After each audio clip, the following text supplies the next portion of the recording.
Hello guys! It's me, Ayen. Ayan, ako ay abala sa pagluluto ng sardinas guys. Ayan ang aming ulam for today guys. Ituturo ko sa inyo paano yan lutuin. Ayan nga, tinataktak ko na guys. Dapat walang matira. Ganon. Diba? Para kapag ang wallet natin guys ay nasa peligro na, ayan ang nangyayari guys. Tayo ay magluluto ng sardinas. Pero yan guys ay wag kang ano-ano at masarap yan. Yan ay aming paborito.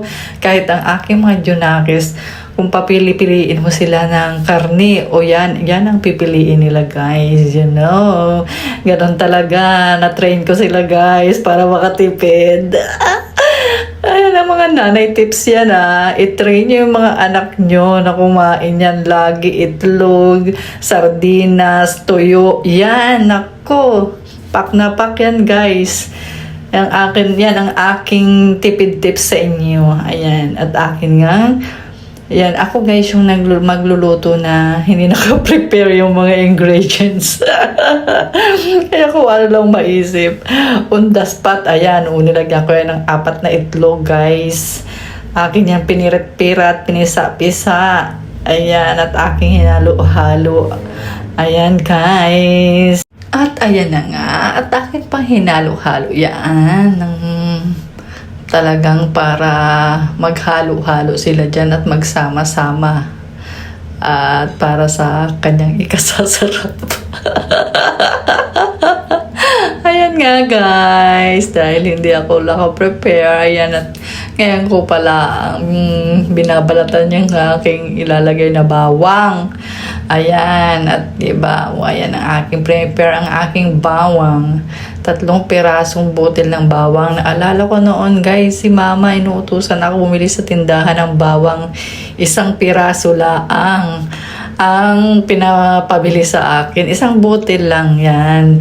Yun ay sapat na kanyang panghalo sa sardinas. Trending kasi ako ng nanay ko guys. Kaya ngayon pinasa ko na sa mga anak ko yung sardinas na gayaan.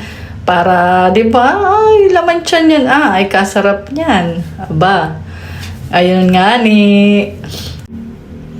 At ayan na nga guys, akin nang binalatan yung luya. Dahil lalagyan ko siya ng kaunting luya. Pampatanggal lang ng lansa guys. Ayan.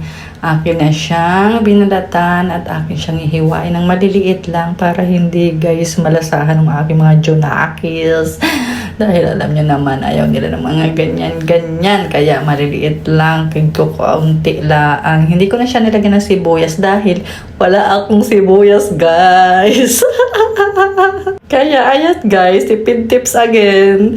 Kapag wala, wag pilitin. Kaya, ayan, kung ano lang yun nandyan, yun lang ang ilalagay ko. Walang sibuyas, no worries. Ang mahalaga guys, makakain natin yan. At masarap din yan, aba. Ayan, ang nakasanayan na lasa ng aking mga junakis Kaya, yan ay kanina lang kakainin at sila ay mabubusog at masasarapan sa luto. Sa luto ng kanilang inahin. O, ayan na nga. Yan ay ginayat-gayat ko na guys. At ayan, pinirat-pirat ko yung bawang para lumabas yung lasa niya, yung medyo katas-katas niya, di ba? Para mas masarap at mas masustansya. Char! Ayan, at akin nga yan ding hahiwa-hiwain ng maliliit guys para hindi rin nila manguya. Manguyaman nila, hindi na nila mapapansin yun. Ganon. Charan! At ayan na nga guys, na-prepare ko na yung aking lulutuin. At ayan, ay pinainit ko na yung aking kawaling paglulutuan guys. Ayan guys. At dyan ay medyo mainit-init na. At hinihintay ko lang na talagang perfect na para sa mantika at hindi nadidikit. Diba? At ayan na nga ay akin na nilagay ang mantika guys. Kaunti lang guys. Para hindi naman siya lumutang sa mantika dahil bad cholesterol. Masama sa ating katawan. Kaya sapat-sapat lang guys. Kunti-kunti lang para tipid din guys. At ayan na nga guys. Sa akin ang nilagay ang luya. Inuna ko guys ang luya para guys mauna siyang maluto.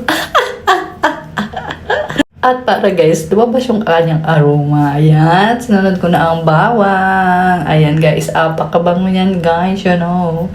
At ayan nga akin ang hinalo-halo. At hinintay-hintay ko lang siya guys na medyo mag-brown-brown. At ilalagay ko na rin yung aking sardinas with itlog guys. Ayan, at hinalo-halo ko na nga guys siya. At akin na siyang ilalagay guys. At ayan na nga guys, ayan na, akin na siyang nilagay guys. At ayan na nga, ating sasairin yan dahil sayang. Ano pa yun, dagdag laman tiyan pa yun guys. At ayan nga guys, after nating mailagay yung ating mga ingredients at ang ating sardinas ay akin ang hinalo-halo at nilagyan ko na rin ng pampalasa guys para mas masarap. Di ba? Kailangan natin yan. At ayan, lagyan din natin ng paminta. Ayan guys. Dagdag pampalasa at pampabango sa pagkain guys. At parang palit ng palit yung boses ko. At nilagyan ko lang rin ng asin. At isa pang pampalasa guys, hindi ko nasasabihin. Alam nyo na kung ano yan. Dahil wala akong sponsor guys. Ayan nga guys, ano bang hinahanap ko dyan? At ayun nga guys, may extra doon sa likod. Dahil kaya ako nag-voice over guys. Dahil may gumagawa sa aking hagdan. Nagwi-welding ng hagdan ko guys. Kaya ako yung nag-voice over dahil maingay yung welding. Ayan nga, shout out to you. Si Ninyo yan guys. Ang mabait kong kapitbahay dini. Okay. At ayan nga, akin ang hinalo-halo. Halo-halo. Yan. Yun lang naman guys, wala nang iba. Pag nalagyan ng pampalasa at lahat ng kailangan ay halo-haluin lang guys hanggang sa siya ay maluto.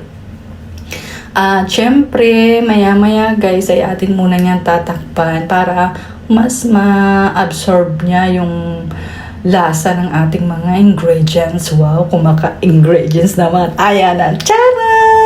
Okay na to guys. Thank you for watching. Bye-bye!